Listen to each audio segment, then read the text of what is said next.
আসসালামু আলাইকুম। এখন দেখবেন সংবাদ শিরোনাম। আগামীকাল 11ই ডিসেম্বর সন্ধ্যা 6টার সময় তফসিল ঘোষণা হবে।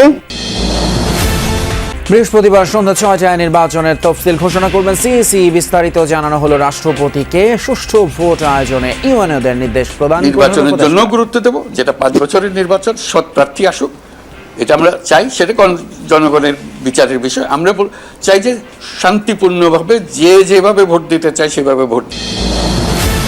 শেষ হলো জল্পনা কল্পনার। পদত্যাগ করলেন আসিফ মাহমুদ এবং মাহফুজ আলম। নির্বাচনে প্রার্থী হবেন এলজিআরডির দায়িত্ব পালন করা ছাত্র উপদেষ্টা। আমি নির্বাচন করব, এটা স্পষ্টভাবেই বলা যায়, কিন্তু কোথায় করব, কোন দল থেকে করব, সেটা পরবর্তী ডিসকাশন। এটাই ঘোষণা করা হবে জাতীয় নির্বাচন এবং গণভোটের তফসিল। বুধবার বিকেলে আগারগাঁওয়ে নির্বাচন ভবনে কথা জানিয়েছেন ইসির সিনিয়র সচিব আখতার আহমেদ। বলেন, সীমানা নিয়ে এখন পর্যন্ত কোনো জটিলতা না থাকায় 300 আসনেই তফসিল ঘোষণা করা হবে। রেওয়াজ অনুযায়ী তফসিল ঘোষণার আগে নির্বাচন আয়োজনের সার্বিক প্রস্তুতি সম্পর্কে রাষ্ট্রপতিকে অবহিত করে নির্বাচন কমিশন।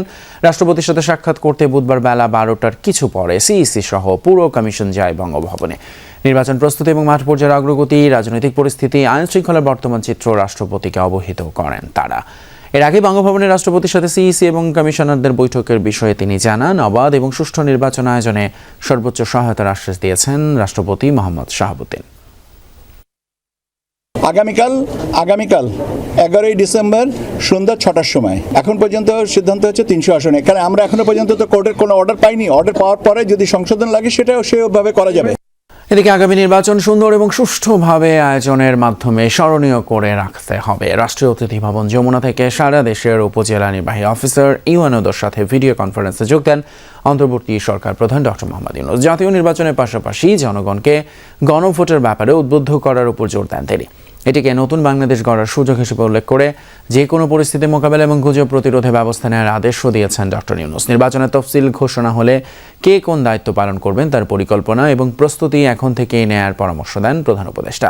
ইউএনওদের নিজ নিজ এলাকার সব পোলিং স্টেশন পরিদর্শনের পাশাপাশি সংশ্লিষ্ট সব পক্ষ, এলাকাবাসী এবং সহকর্মীদের সাথে আলোচনার জন্য নির্দেশ দেন প্রধান উপদেষ্টা ডক্টর ইউনূস।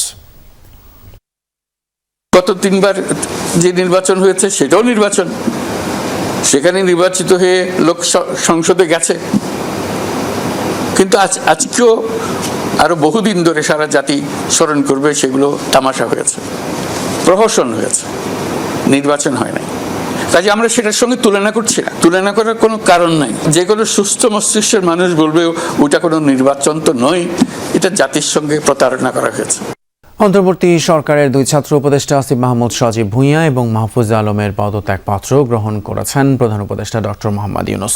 তফসিল ঘোষণার সাথে সাথেই কার্যকর হবে তাদের পদত্যাগ। বুধবার সন্ধ্যায় সংবাদ সম্মেলনে প্রেস সচিব শফিকুল আলম জানান, বিকেল 5টার দিকে তাদের পদত্যাগপত্র গ্রহণ করেন ডক্টর ইউনূস। জুলাই অভ্যুত্থানের 2 ছাত্র উপদেষ্টার ভবিষ্যৎ জীবনের জন্য মঙ্গল কামনা করেন তিনি। আগামীকালের উপদেষ্টা পরিষদের বৈঠকে পদত্যাগে 2 উপদেষ্টা অংশ নেবেন। 2 উপদেষ্টার শূন্য পদে কারা দায়িত্ব নেবেন তা নির্ধারণ করবেন প্রধান উপদেষ্টা নিজে। এছাড়া গণভোট নিয়ে সরকার দেশ জুড়ে প্রচারণা চালাবে বলেও জানান প্রেস সচিব। উপদেষ্টারা রাষ্ট্রীয় অতিথি ভবন যমুনায় উপস্থিত হয়ে পদত্যাগপত্র জমা দিলে প্রধান উপদেষ্টা তা গ্রহণ করেন। তাদের পদত্যাগ নির্বাচন কমিশন তফসিল ঘোষণার সাথে সাথে কার্যকর হবে। এর আগে পদত্যাগ করেন এলজিআরডি এবং যুব ক্রীড়া উপদেষ্টা আসিফ মাহমুদ সজীব ভুঁইয়া। ঘোষণাও দেন নির্বাচনে অংশ নেয়ার, তবে বিএনপি, এনসিপি নাকি স্বতন্ত্র প্রার্থী হবেন তা জানাননি। স্পষ্ট করেননি নির্বাচনী আসনও। আসিফ মাহমুদ বলেন, কয়েকদিনের মধ্যেই সব জানা যাবে।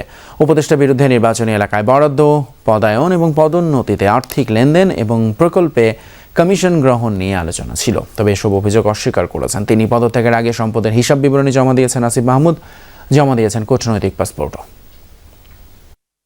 আমি নির্বাচন করব, এটা স্পষ্টভাবেই বলা যায়, কিন্তু কোথায় করব, কোন দল থেকে করব, সেটা পরবর্তী ডিসকাশন। গণঅভ্যুত্থানে আমার সহযোদ্ধা ছিলেন, তারাই সেই দলটা করেছে। তবে আমি আরো অনেক আগেই বলেছি যে এটা ধরে নেওয়া ঠিক হবে না যে আমি সেই দলেই যুক্ত হব বা অংশগ্রহণ করব। ত্রয়োদশ জাতীয় সংসদ নির্বাচনের জন্য প্রথম ধাপে 125টি আসনে প্রার্থী ঘোষণা করেছে জাতীয় নাগরিক পার্টি এনসিপি। সকালে রাজধানীর বাংলা মোটরে দলটির অস্থায়ী কার্যালয়ে হয় এই সংবাদ সম্মেলন। ঘোষিত তালিকা অনুযায়ী এনসিপির আহ্বায়ক নাহিদ ইসলাম নির্বাচন করবেন ঢাকা 11 আসনে, আক্তার হোসেন রংপুর 4 আসনে, ঢাকা 18 আসন থেকে নির্বাচন করবেন নাসির উদ্দিন পাটোয়ারি, সরজিস আলম লড়বেন পঞ্চগড় 1 আসনে, হাসনাত আবদুল্লাহ কুমিল্লা 4-এ, ঢাকা 9 আসনে নির্বাচন করবেন তাসনিম জারা। সংবাদ সম্মেলনে দাবি করা হয় তৃণমূল থেকে কেন্দ্রীয় আসন ভিত্তিক সেরাদেরই দেয়া হয়েছে প্রতিনিধিত্বের দায়িত্ব। নির্বাচনী পরিবেশ পুরোপুরি সন্তোষজনক না হলেও দলগুলোকে দায়িত্বশীল আচরণের আহ্বান জানান নাহিদ ইসলাম। বাকি আসনগুলো ধাপে ধাপে মনোনয়ন দেওয়া হবে বলেও জানান তিনি। ভোটটা যে গণভোট, ভোটের অন্যতম প্রধান প্রশ্ন হচ্ছে হ্যাঁ অথবা না। এই কথাটাকে বলছেন, আমরা এই কথাটাই বলার জন্য নির্বাচনে অংশগ্রহণ করতেছি। আপনারা অনেকে জিজ্ঞেস করেন যে আমরা কয়টা সিট পাবো বা আমরা কয়টা সিট প্রত্যাশা করি। আমরা ক্ষমতার জন্য, ক্ষমতায় যাওয়ার জন্য এই নির্বাচনে অংশগ্রহণ করতেছি না, এটা খুবই পরিষ্কার। বিএনপি সজাগ না থাকলে দেশ এবং জাতি ধ্বংস হয়ে যাবে, তাই আগামী নির্বাচনে ধানের শীষকে জেতানোর বিকল্প নেই। রাজধানীতে এক অনুষ্ঠানে ভার্চুয়ালি যোগ দিয়ে এমন মন্তব্য করেছেন বিএনপির ভারপ্রাপ্ত চেয়ারম্যান তারেক রহমান। জনগণের কাছে বিএনপির দেশ গড়ার পরিকল্পনা পৌঁছে দিতে নেতাকর্মীদের নির্দেশও দেন তিনি। রাজধানী খামারবাড়িতে কৃষিবিদ ইনস্টিটিউশন মিলনায়তনে 4র্থ দিনের আয়োজনে যোগ দেন কৃষক দল এবং যুব দলের কর্মীরা। অনুষ্ঠানে বিএনপির ভারপ্রাপ্ত চেয়ারম্যান তারেক রহমান বলেন, দেশের জন্য সবসময় কাজ করার প্রমাণ আছে কেবল বিএনপিরই।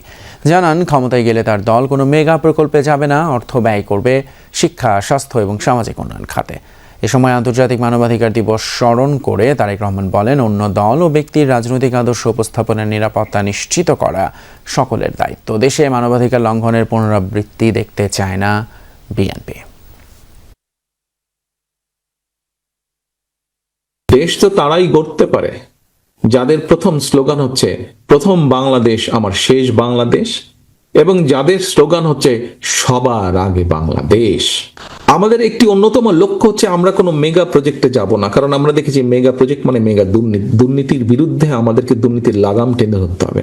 আমরা রাষ্ট্রের অর্থ, জনগণের অর্থ আমরা খরচ করব জনগণের শিক্ষার পিছনে। আইসিইউতে সংকটাপন্ন অবস্থায় চিকিৎসা নিচ্ছেন বিএনপি চেয়ারপারসন বেগম খালেদা জিয়া। চিকিৎসা গ্রহণ করতে পারছেন খালেদা জিয়া, সাড়াও দিচ্ছেন তিনি। কথা জানিয়েছেন চেয়ারপারসনের ব্যক্তিগত চিকিৎসক ডক্টর AZM জাহিদ হোসেন। বলেন, দেশেই খালেদা জিয়ার সর্বোত্তম সেবা নিশ্চিত করা হচ্ছে, তবে যে কোনো প্রয়োজনে দেশের বাইরেও নেওয়া হতে পারে বিএনপি চেয়ারপারসনকে। লিভার কিডনির জটিলতা আগেই ছিল। গত সপ্তাহে অবস্থার অবনতি হলে চিকিৎসকরা বেগম খালেদা জিয়াকে আইসিইউতে বিশেষ নজরদারিতে রাখেন। সাবেক প্রধানমন্ত্রীর শারীরিক অবস্থার আপডেট জানাতে বুধবার রাতে কথা বলেন মেডিকেল টিমের সদস্য ডক্টর AZM জাহিদ হোসেন। জানান, আইসিইউতে থেকে ওষুধ, থেরাপি সবকিছুই গ্রহণ করতে পারছেন বিএনপি চেয়ারপারসন। উনি আইসিইউতে উনি চিকিৎসাধীন আছেন এবং উনি সর্বোচ্চ চিকিৎসা ব্যবস্থার সর্বোচ্চ পর্যায়ে একটি সংকটাপন্ন মানুষের জন্য যেটি প্রয়োজন সেই চিকিৎসার মধ্যেই উনি আছেন। ডাক্তার জাহিদ বলেন, দেশে খালেদা জিয়াকে সর্বোচ্চ চিকিৎসা দেয়া হচ্ছে, প্রয়োজনে উন্নত চিকিৎসার জন্য বিদেশেও নেওয়া হতে পারে। সর্বোত্তম সেবা ওনার জন্য নিশ্চিত করা যায় এবং পৃথিবীর মধ্যে যাতে ভালো চিকিৎসা সেটি উনি পেতে পারেন, সেই জন্য এখানে রেখেও সকল পর্যায়ের চিকিৎসকদের দেশে বিদেশের তাদের পরামর্শক্রমে ওনার চিকিৎসা অব্যাহত রয়েছে। যে কোনো সময়ে প্রয়োজনে দেশের বাইরেও নিয়ে যাওয়া হতে পারে।